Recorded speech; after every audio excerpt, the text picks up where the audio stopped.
ఇప్పుడు అదెందుకు సార్? కత్తి వద్దన్నావుగా. అయితే బెత్తం వాడతారా? నేను స్కూల్లో చదువుకునేటప్పుడు కూడా టీచర్తో బెత్తం దెబ్బలు తినలేదు సార్. జీవితం మన చేతుల్లో ఏముంది రవి? అది సైకిల్ చక్రం లాంటిది. ఎంత వద్దనుకున్నా తిరిగి వస్తూనే ఉంటుంది.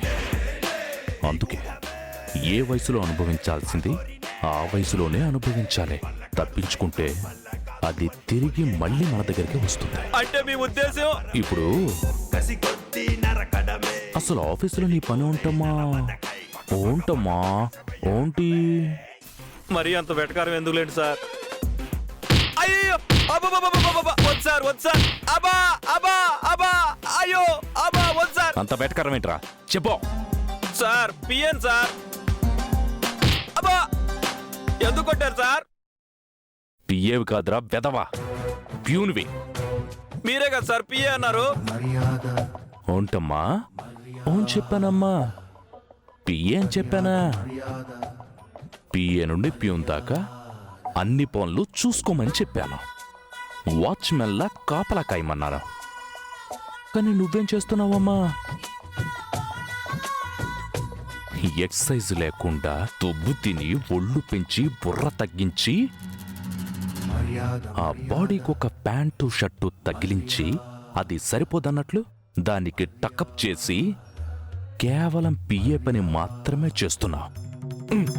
అయ్యో సార్ సార్ సార్ సార్ కొట్టకండి సార్. తప్పు కదమ్మా, తప్పు కదా, తప్పు కదా, తప్పు కదా.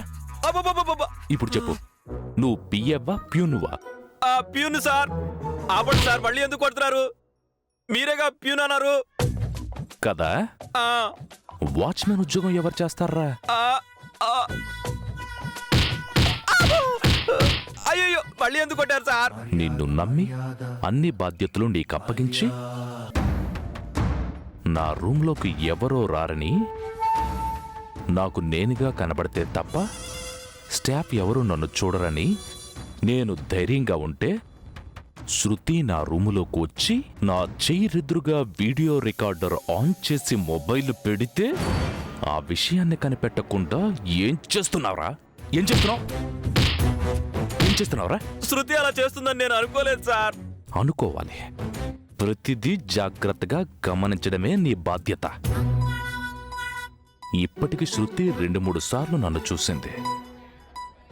స్టాఫ్ అందరికీ చూపిస్తానని కూడా శపథం చేసింది. సార్ అని చెప్పింది కూడా నువ్వే. అలాంటప్పుడు ఎంత జాగ్రత్తగా ఉండాలి? నేను చూసి రికార్డ్ అయినంత వరకు నా ఫేస్ డిలీట్ చేశాను కాబట్టి సరిపోయింది. అమ్మా, అలాంటి వాళ్ళది నిజమైన ప్రేమ కాదు, అది వ్యామోహం. ఎగ్జాక్ట్లీ చిన్నత్త. నిజంగా ప్రేమించుకున్న వాళ్ళు అలా చేయరు. ఎంత మనసు విరిగిపోతే కన్న కూతుర్ని పట్టుకొని మా దృష్టిలో చచ్చిపోయా ఉంటుందా తల్లి? అది సరే అమ్మా, తన కూతురుతో తన మాట అనేటప్పుడు ఆమె మాటల్లో వ్యథ, కళ్ళల్లో బాధ గమనించావమ్మా? పెద్దబాబుకు బర్త్డే విషెస్ చెప్పు కూడా వెళ్ళాం కదా. ఊరికే ఎలా కాలిపోతుంది? మంట పెడితేనో పడితేనో తగలబడుతుంది.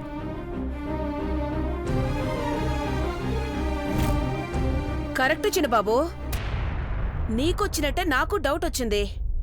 పార్వతే షర్టును తగలబెట్టిందనుకుంటా.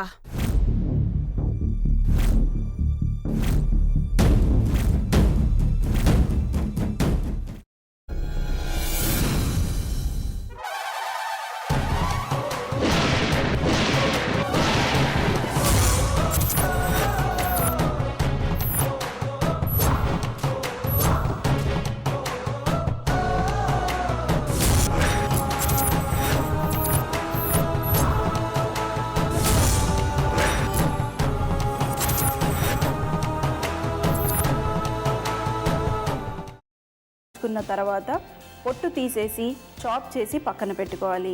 ఒక ప్యాన్లో కొద్దిగా నూనె వేడి చేసి అందులో ఆవాలు, మినప్పప్పు, శనగపప్పు, కరివేపాకు, సన్నగా తరిగి పెట్టుకున్న ఉల్లిపాయలు వేసుకుని 1 నిమిషం పాటు వేయించుకోవాలి. ఆ తర్వాత కాల్చి కట్ చేసి పెట్టుకున్న వంకాయని కూడా అందులో వేసుకుని బాగా మిక్స్ చేసి బౌల్లోకి ట్రాన్స్ఫర్ చేసుకుని అందులో తగినంత చిక్కటి పెరుగు లేదా పల్చటి పెరుగు వేసుకుని మిక్స్ చేసి అన్నంతో కానివ్వండి, చపాతీతో కానివ్వండి సర్వ్ చేసినా చాలా బాగుంటుంది.